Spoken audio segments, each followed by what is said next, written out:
আসসালামু আলাইকুম প্রিয় দর্শক, আশা করি আপনারা সবাই অনেক ভালো আছেন। রশির রেসিপিতে আরেকবার স্বাগতম আপনাদের। আজকে রশির রেসিপিতে এমন একটা মাংসের রেসিপি থাকছে, আমি বলতে পারি আমাদের ভিতরে শতকরা 80 জনেই আমরা এই মাংস রান্নাটা খাইনি। কেন এই কথা বলছি, রেসিপিটা দেখলে আপনারা বুঝবেন। রান্নার শুরুতেই মাংসটাকে আমরা মেরিনেট করে নিব। এজন্য শুরুতেই দিচ্ছি রসুন বাটা, 2 টেবিল চামচ রসুন বাটা দিয়ে দিলাম। দিচ্ছি আদা বাটা, আদা বাটাটাও 2 টেবিল চামচ দিয়ে দিলাম। দিচ্ছি হাফ কাপ টক দই। প্রশ্ন করতে পারেন মাংসে টক দই কেন দেয়া হয়? মাংসে টক দই দেওয়ার পিছনে অবশ্যই লজিক আছে, আমি ব্যাখ্যা করব এটা রান্নাতেই।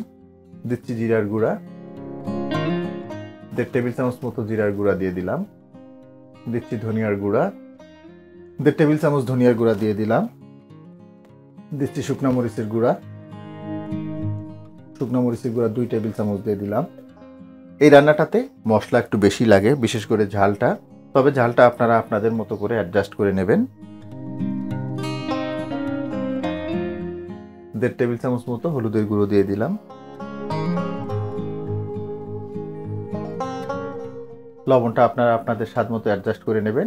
আমি 2.5 টেবিল চামচ মতো দিয়ে দিলাম। মশলাগুলোকে হাত দিয়ে খুব ভালোভাবে মাখিয়ে নিতে হবে মাংসটার সাথে। এখানে টোটাল 2 কেজি মাংস আছে। মাংসটার চেহারা আপনারা নিশ্চয়ই দেখেছেন, একদম লাল টসটসে। অনেকেই হয়তো গেস করতে পাচ্ছেন এটা কিসের মাংস, আবার অনেকেই বুঝবেন না। একটা ক্লু দিয়ে রাখি আপনাদের, এই মাংসটা পাবনা কুষ্টিয়া বেল্টের লোকজন বেশি খেয়ে থাকে। এর পরপরেই উত্তরবঙ্গে, ইদানিং অবশ্য ঢাকাতেও পাওয়া যাচ্ছে প্রচুর। আমার রান্না যারা নিয়মিত দেখেন তারা কিন্তু জানেন যে আমি মাংস ইউজুয়ালি মেরিনেট করি না, ডিরেক্ট রান্না করি। কিন্তু এই মাংসটা আমি মেরিনেট করে নিচ্ছি, এর পিছনে কারণ আছে, আমি বলবো আপনাদের। মাংসটার সাথে মশলাগুলোকে খুব ভালোভাবে মাখিয়ে নিলাম। মাংসগুলোকে আধা ঘন্টার জন্য আমরা মেরিনেট করে নিব। এবার চলে আসলাম মূল রান্নায়। চুলে একটা পাতিল গরম করে নিয়েছি, হাফ কাপ তেল দিয়ে দিচ্ছি।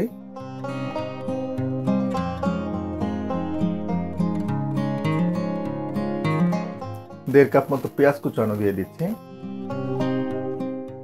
পেঁয়াজগুলোকে লাইট ব্রাউন করে আমরা ভেজে নিব।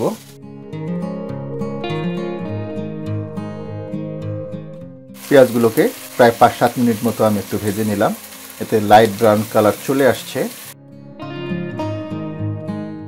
এখন সেই মেরিনেট করে নেওয়া মাংসগুলো দিয়ে দিব।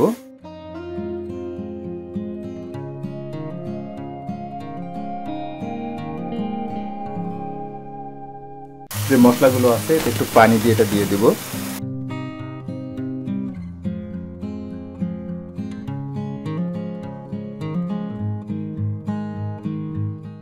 এখন এখানে গরম মশলা দিয়ে দিব। আর এই গরম মশলার গুঁড়োয় যা যা থাকছে, 8-10টা ছোট এলাচ, 8-10টা লবঙ্গ, 2টো কালো এলাচ, 3-4 টুকরা দারুচিনি, একটা জয়ত্রীর 4 ভাগের 1 ভাগ, একটা জয়ফলের 4 ভাগের 1 ভাগ এবং 1 টেবিল চামচ কালো গোলমরিচ। সবগুলো মশলাকে না ভেজে আমি গুঁড়ো করে নিয়েছিলাম, তবে একবারে পুরোটা দিব না, অর্ধেকটা দিব। বাকি অর্ধেকটা আমরা পরে ব্যবহার করব। সেই সাথে দিব 2টো তেজপাতা।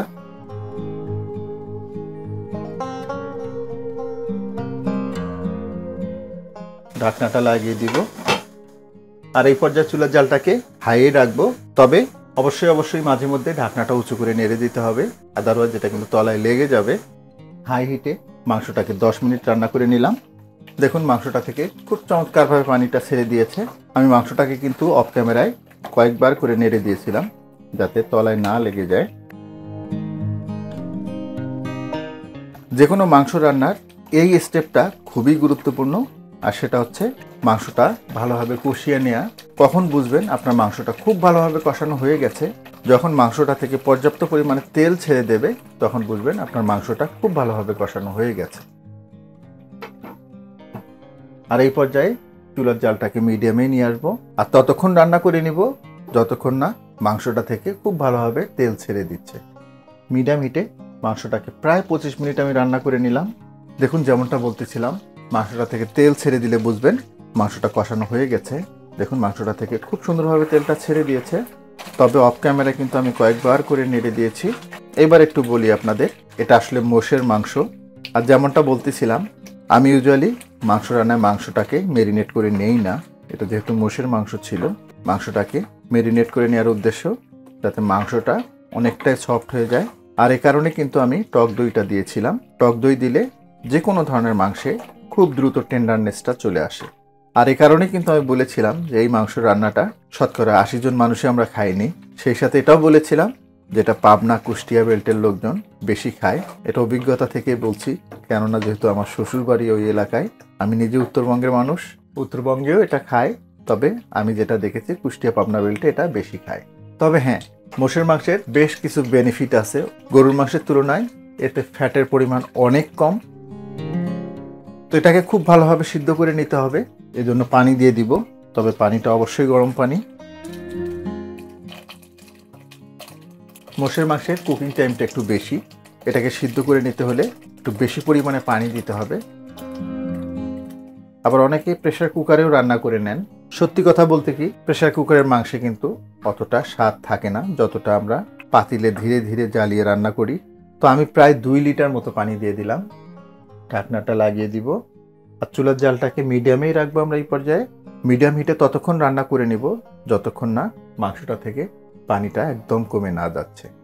মিডিয়াম হিটে মাংসগুলোকে আরও 30 মিনিট আমি রান্না করে নিলাম। দেখুন পানিটা কিন্তু অনেকটাই কমে এসেছে আর মাংসগুলো খুব ভালোভাবে সিদ্ধ হয়ে গেছে।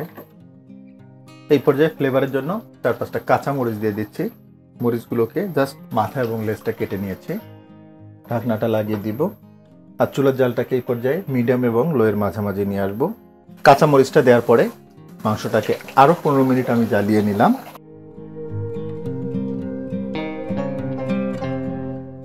অনেক সময় আমরা যেটা করি, এই অবস্থায় মনে করি যে রান্নাটা হয়ে গেছে, কিন্তু এখনও কিন্তু মাংস রান্নাটা কমপ্লিট হয়নি। কিভাবে বুঝবেন?